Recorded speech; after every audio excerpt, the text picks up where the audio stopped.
রোহিঙ্গাদের নিজ ভূমে ফেরাতে হাতে হাত রেখে মানববন্ধনে সব শ্রেণী পেশার মানুষ, সবার কণ্ঠে এক স্লোগান, আর নয় অনুপ্রবেশ, শুরু হোক প্রত্যাবাসন।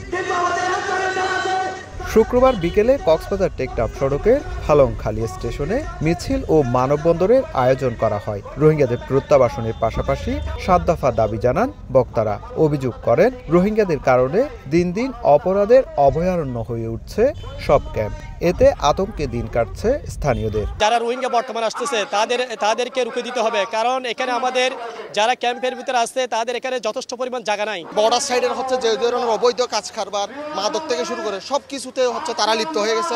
৭ দফা দাবি আদায়ে প্রয়োজনে আরো কঠোর কর্মসূচি দেয়া হবে বলে হুঁশিয়ারি দিয়েছে অধিকার বাস্তবায়ন কমিটি। অবিলম্বে যদি এই যে ক্যাম্পের বাইরে রোহিঙ্গাদের অবাধ যাতায়াত বন্ধ করা না হয় এবং ক্যাম্পের বাইরে বসবাসরত রোহিঙ্গা পাড়াটিয়া বন্ধে কঠোর পদক্ষেপ নেওয়া না হয়, দাবি বাস্তবায়নের যত ধরনের কর্মসূচি গ্রহণ করতে হয় আমরা কর্মসূচির পদক্ষেপ গ্রহণ করব।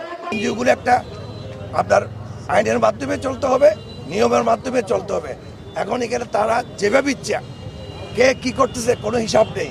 উখিয়া ও টেকনাফে ৩৩টি ক্যাম্পে বাস করছে ১২ লাখের বেশি রোহিঙ্গা। তাদের মিয়ানমারে ফেরাতে নেই কোনো অগ্রগতি। এরই মধ্যে রাখাইনের সংঘাতের জেরে নতুন করে অনুপ্রবেশ করেছে আরও ৮০,০০০-এর বেশি রোহিঙ্গা। সুজাউদ্দিন রুবেল, সময় সংবাদ, কক্সবাজার।